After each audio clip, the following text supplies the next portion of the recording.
Essa semana eu assisti o dorama Advogado Fantasma. É muito divertido, eu gostei muito. É uma série de comédia. Pena que tá legendado, mas mesmo assim, eu vim indicar pra vocês porque vale muito a pena assistir. É com aquela série que ficou bem famosa, Quando o Telefone Toca. Ele é o protagonista dessa história. Mais uma vez, eu não consegui decorar os nomes. Eu só assisti 2 episódios, série, no total de 16 episódios. Mas como ela já me pegou ali do início, então eu tinha que vir falar pra vocês assistirem essa série e talvez depois a gente tenha uma conclusão depois que assistir tudo. Mas eu vou deixar então as minhas primeiras impressões desses 2 capítulos apenas. Como o nome já fala, é sobre um advogado, ele é possuído por fantasmas e hoje eu vim bem a caráter. Ó, até esse brinco aqui, ó, de fantasminhas que eu mesma fiz pra contar esse comecinho dessa história pra vocês, Eu adoro doramas, séries e filmes com essa temática de advogado. Um dos primeiros doramas que eu assisti foi Advogada Extraordinária, que eu já comentei sobre ela aqui no canal. Depois eu vou fazer um vídeo específico só sobre ela, porque é uma das minhas séries, assim, que mexeu comigo. Como eu tenho um filho autista, e falar sobre esses temas me emociona muito. Como esse contexto de advogado, defender as pessoas, nossa, mexe muito comigo. Sempre paro pra assistir. Essa daqui eu enrolei um pouquinho porque era legendada, mas eu falei, não, vou assistir. Como séries de advogado sempre tem muitos conflitos do bem contra o mal, do certo, errado, do justo, injusto, eu já esperava que seria algo nesse nível, nesse tipo assim. Mas é uma série de comédia também, então eles conseguem... Eu ri assistindo, conseguiram tirar risadas de mim. O ator, gente, ele é muito bom. Como ele é possuído pelos espíritos, pelos fantasmas, ele muda completamente e fica muito engraçado. Tem cenas muito engraçadas. Uma das cenas que eu mais dei risada, que eu achei muito legal, que foi quando ele, no segundo episódio, ele foi possuído por uma adolescente, uma jovem, né, que era trainee, ela queria ser idol, cantora e dançarina. Então, quando ela ouve a música, os espíritos, eles são assim, eles possuem esse advogado conforme eles vão sentindo algumas emoções, tanto amor, ódio, felicidade. Quando eles ficam muito felizes, eles acabam incorporando nele. Então, quando ela ouve a música que ela gostava de dançar, ela começa a dançar no corpo dele. Gente, essa cena ficou muito engraçada, porque ele lá, todo de paletó, gravata, tentando mostrar ali que ele era um advogado respeitado. Ele começa a dançar igual uma menininha.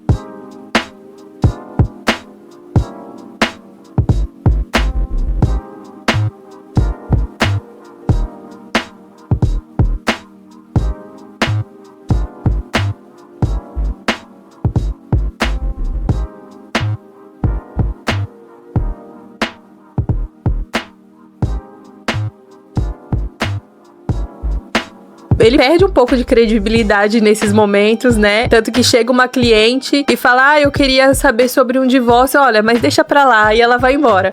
Passa muita vergonha quando ele é possuído pelos espíritos, pelos fantasmas. Quando os espíritos vão embora, ele fica com aquela cara assim de tipo, nossa, o que aconteceu? Fica todo mundo encarando ele e ele nem sabe o que aconteceu. Mas tirando essa parte da comédia, a história, os temas que são abordados, né, em cada episódio, que eu acredito que cada episódio vai ser um tema diferente, de um personagem diferente. Então, o que mais me marcou, assim, nessa série, além da comédia, foi essa parte mais emocional. Porque esse advogado, ele é super inseguro, assim, com a carreira dele, na vida dele, que ele carrega um trauma do passado. O pai dele era um advogado muito respeitado a princípio, mas depois que ele sofre um acidente, descobrem corrupção, coisas, assim, que sujam o nome do pai dele. Então, ele cresce com essa imagem negativa do pai. Ele tem aquela sensação de filho, de olhar e admirar o pai antes, né, do acidente, e depois do acidente ele fica com aquela mancha, né, no nome do pai, e ele carrega isso com ele, sem ele querer, e ele escolhe seguir a mesma profissão do pai, ele procura emprego, ele não consegue, ele é mal visto, vai, na cidade, porque todo mundo sabe do caso do pai dele, e tem uma cena que marca muito, que é o início de tudo, o pontapé inicial da série, quando ele tá numa entrevista de emprego, a moça que tá ali selecionando as pessoas, entrevistando as pessoas, ela simplesmente olha pro currículo dele, vê o nome e ela já risca um X e ela fala que não quer nem fazer pergunta pra ele. E é assim, super duro ver a pessoa sendo humilhada dessa forma, né? Mas ele já tá cansado dessa situação, das pessoas não olharem pra ele e ver apenas o passado do pai dele. Ele carrega esse fardo e ele se levanta, pega o currículo currículo da mão dela, guarda e fala assim, olha, não é você que tá me rejeitando, eu vou rejeitar vocês. Eu não me lembro exatamente qual é a frase que ele usa, mas ele deixa bem claro, assim, pra ela que um dia ele vai se reerguer e ele não vai precisar de nada disso aqui não, tá?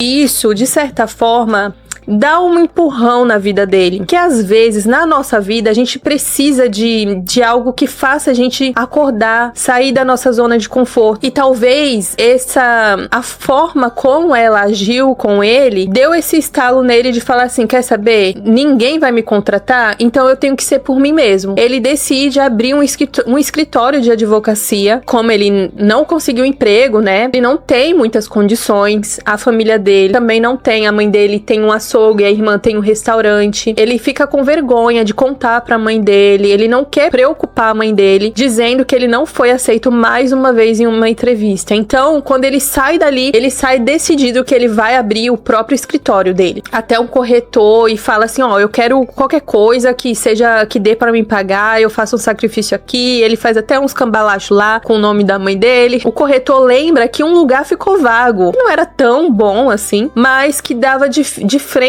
pro lugar que ele queria, que era onde fazem os julgamentos lá, que eu não lembro o nome agora. Mas é de frente pra esse lugar que ele queria, né? Só que tem um porém. Esse lugar, esse escritório, ele era de um xamã. E lá, a cultura deles, os xamã são as pessoas que têm o contato com esse mundo espiritual, que fala com os espíritos, com os fantasmas. Mas o corretor não conta pra ele que o lugar é habitado por espíritos, né? Mas como o preço tá bom, a vista era do jeito que ele queria, ele aceita. Ele só vai descobrir que esse lugar é assombrado no dia seguinte, quando ele se depara com o primeiro fantasma que aparece. É muito legal ver essa interação. Ele vai se relacionando com o fantasma. Ele tenta de tudo pra fazer esse fantasma sumir. E nada dá certo. Até que ele vai numa igreja católica, ele fala com o padre. E o padre dá vários conselhos pra ele. O padre acaba acompanhando ele nessa série. O padre fica preocupado, né, com a situação dele. E o padre fala que ele era um ex-xamã que foi salvo pela palavra de Deus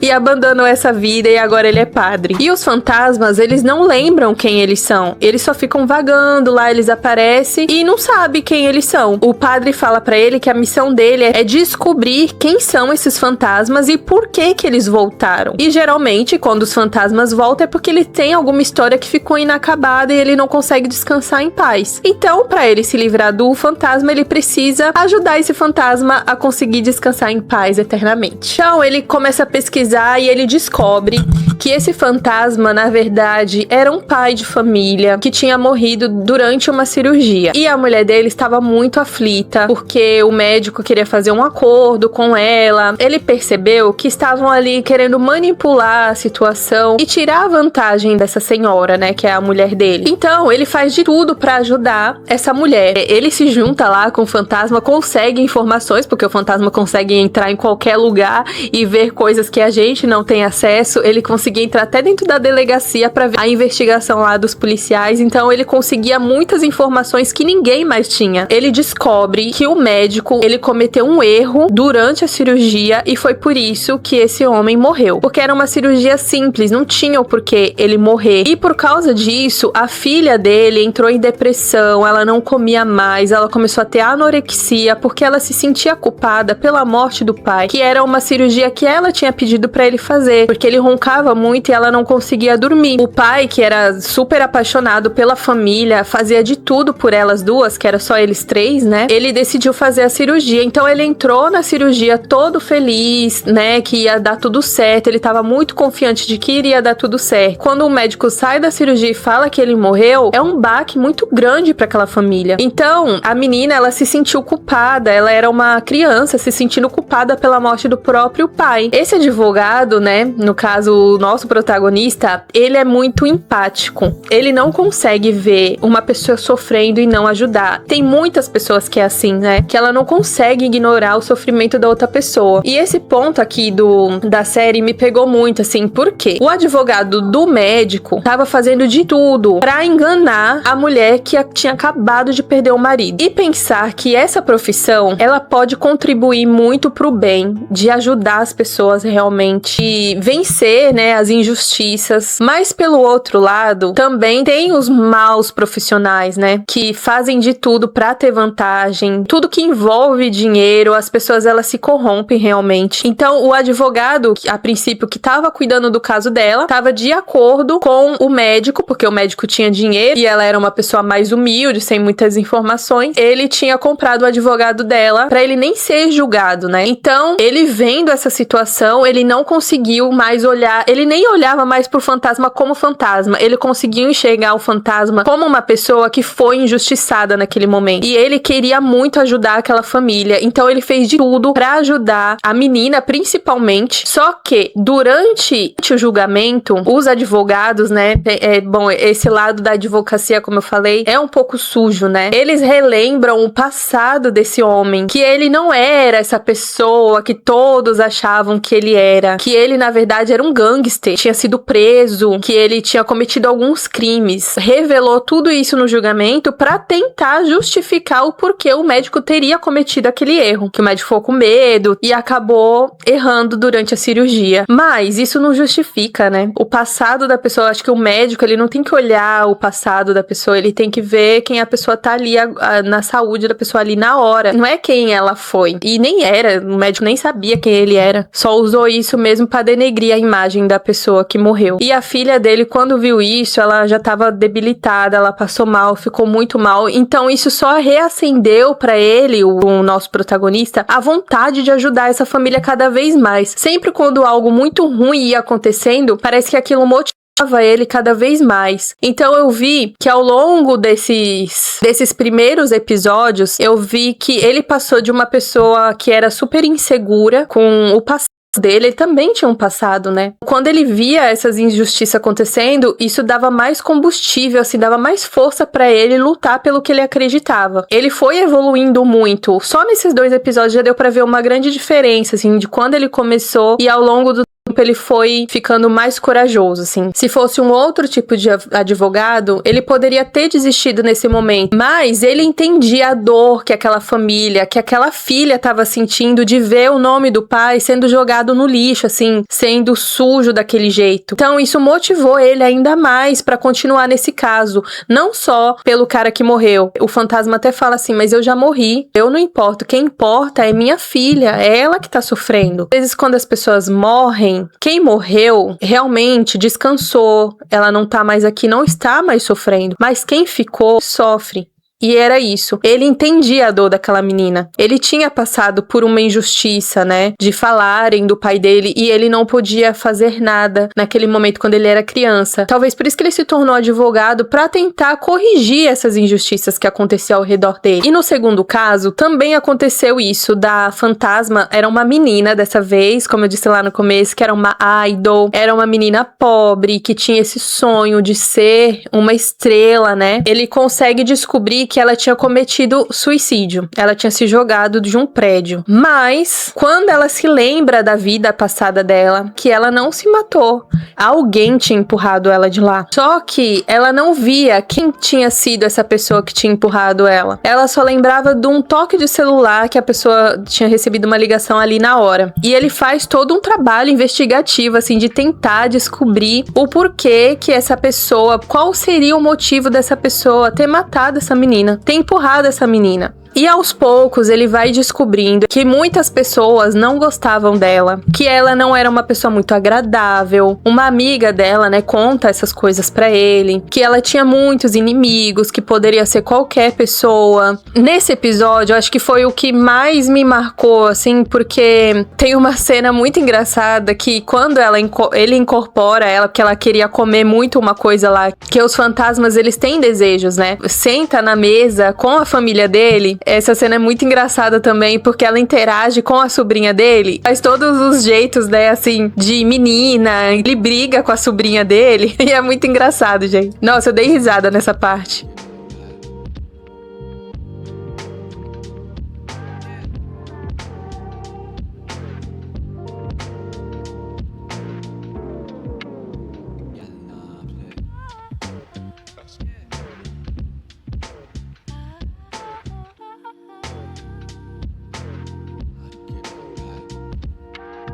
Dá pra gente perceber que essa menina, ela não era santa também, não. Ela tinha um temperamento forte, realmente, mas eu acho que nada justificava alguém ter jogado ela do prédio. O que a gente descobre? Que, na verdade, ela morreu não foi porque ela era uma pessoa ruim, que ela era chata, que as pessoas não gostavam dela.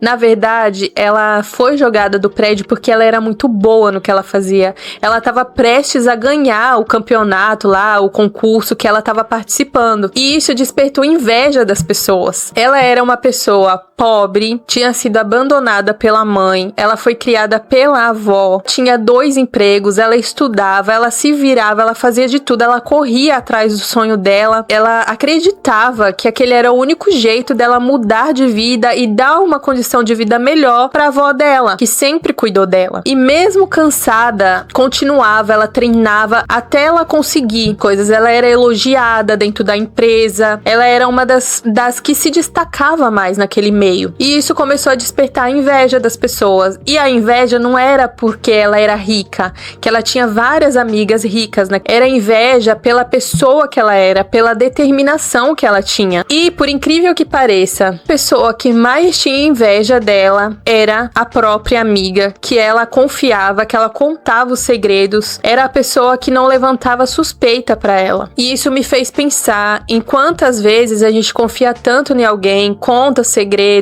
confia cegamente nessa pessoa. A pessoa até dá sinais de que ela fez uma careta ou ficou desconfortável com a sua felicidade. E muitas vezes a gente ignora esse sentimento, porque às vezes o cérebro, ele até consegue captar a intenção da pessoa, mas o coração da gente é tão sentimental, tão sensível, tão bobo às vezes, que o sentimento de gostar dessa pessoa acaba camuflando todos esses sinais que às vezes a gente já sabe, mas a gente não quer aceitar. E às vezes só cai a ficha depois que acontece algo terrível, que no caso dessa moça foi ela ter sido assassinada. E quantas pessoas convivem com esse tipo de amizade, de inveja, de ganância, né? Porque no caso aqui, a amiga dela era rica, a amiga dela tinha tudo, tinha um carrão, tinha as melhores roupas, as melhores bolsas, mas mesmo assim, ela não tinha o brilho que a menina que era pobre, que ela via, né, que não tinha nada, ela não conseguia ser assim. Então, isso despertava a inveja dela. E aquela coisa assim, né, inveja, as pessoas elas podem sentir. Tanto que a menina que virou fantasma, ela também sentia inveja de certa forma, porque ela confessa, ela fala assim, eu não suportava ver que aquelas meninas tinham tudo, mas elas não se esforçavam, elas não tinham que se esforçar como eu me esforço. Não é exatamente essa frase que ela fala, tá? Mas é o que eu lembro, assim, que eu absorvi da cena, tá? Ela fala isso, que ela não achava justo ela ter que se esforçar tanto, como era um grupo, as outras prejudicarem a performance dela e ela acabar perdendo por alguém que não se esforçava tanto. Ela era rígida realmente, mas ela era rígida porque ela precisava ser, aquilo era o sonho dela, era a única oportunidade que ela via, né? De conseguir mudar a vida. Então, essa amiga, a falsa amiga, tentava sabotar ela por debaixo dos panos. Ela virava as costas, ela tava lá falando mal dela pras outras meninas. Ela tentou sabotar essa menina de todas as formas, tentou tirar ela da competição, tentou tirar ela da agência que ela treinava, mas ela não desistia, ela era uma pessoa muito determinada. E foi outro ponto, assim, que me deixou com muita raiva. Eu acredito que todo mundo que tava assistindo sentiu isso também, porque a amiga que fez todo esse mal e ainda queria ir lá ver a amiga chorando. Só que ela ficou com tanta raiva dessa menina, porque no dia que tinha acontecido tudo de ruim pra ela, quando ela chega achando que ia ver a menina sofrendo, chorando, ela ia consolar a amiga. Não, ela vê a menina sorrindo, feliz, porque tinha acontecido algo muito bom, muito importante na vida dela, e ela tava feliz. E essa amiga falsa não aguentou ver a felicidade, ela não se conformava de como que a pessoa que não tem nada, que tem tudo pra ser infeliz, por que ela tá sorrindo? Ela não tem motivo pra tá sorrindo. Eu fiz tudo de ruim pra ela e ela ainda consegue sorrir. Aquilo despertou um ódio tão grande daquele momento, daquela menina, a série, ela ilustra bem esse momento, ela ouvindo a própria voz, várias coisas assim, empurra ela não merece, faz alguma coisa, aqueles pensamentos ruins na cabeça dela, fazendo ela agir por impulso. E ela realmente empurra a menina e ela acaba matando a amiga. Nossa, essa parte, esse segundo episódio foi o que mais me marcou por conta disso, né? A menina que morreu, a fantasma, o espírito, né, daquela menina, ela morreu acreditando que aquela menina era amiga dela. Se ela não tivesse voltado, ela nunca teria descoberto que aquela menina teria sido falsa com ela. E eu fico pensando na nossa vida, né? Quantas pessoas que que você tá numa sala, quando você sai, tá falando mal de você, tá tentando te sabotar, e você não sabe. E talvez você nunca vá saber. E é muito triste isso, de saber que ela usava as fraquezas dela, né? Porque ela era grossa com as meninas, ela era rígida demais. E ela usava esse erro dela pra manipular outras pessoas pra ficar contra ela. E na frente dela, ela fingia que entendia, mas por trás tava lá, falando mal. E pra mim, nossa, essa cena da menina descobrindo que ela tinha uma falsa amiga me emocionou, de verdade. Porque, às vezes, o mais triste não é descobrir que essa pessoa te odeia, mas é descobrir que essa pessoa fingia que te amava. Eu acho que isso ainda é pior, porque quando alguém te odeia e você sabe disso, é só você não conviver com a pessoa. Ela não é obrigada, vocês não são obrigadas a estarem juntos, né? A viver. A gente pode descartar as pessoas da nossa vida. Mas e quando a pessoa, ela diz que te ama, mas no fundo ela te odeia, ela tenta te prejudicar de todas as formas? Nossa, isso me fez pensar muito. E o mais legal desse dorama, como eu disse pra vocês, eu só assisti até esse episódio, que ele já conseguiu falar de coisas muito profundas e ao mesmo tempo ser leve, porque por mais que ele fale desses temas muito pesados, né? Porque é um tema muito delicado, muito pesado, mas ao mesmo tempo ele consegue te emocionar, mas ali ele dá uma quebrada, te fica mais engraçado, consegue deixar as coisas um pouco mais divertida, pra não pesar, né, nesses temas que é tão dolorido, né, da gente ver, que acontece na vida real. Nossa, em 2 episódios eu já consegui, assim, gostar demais desse dorama. Então eu vou assistir os próximos episódios e depois, quem sabe, eu volto aqui pra comentar com vocês a minha decisão final, se eu gostei realmente ou não desse dorama. Então eu espero que só por esse pequeno contexto aqui que eu contei pra vocês, desperte o interesse de assistirem e virem aqui comentar comigo, tá bom? Se vocês gostaram ou não desse dorama, se realmente vocês tiveram essa percepção, se fez você rir também, deixa aqui nos comentários, tá bom? Deixa o like, se inscreve aqui no canal, o canal ainda tá no comecinho. Espero vocês no próximo vídeo. Beijo!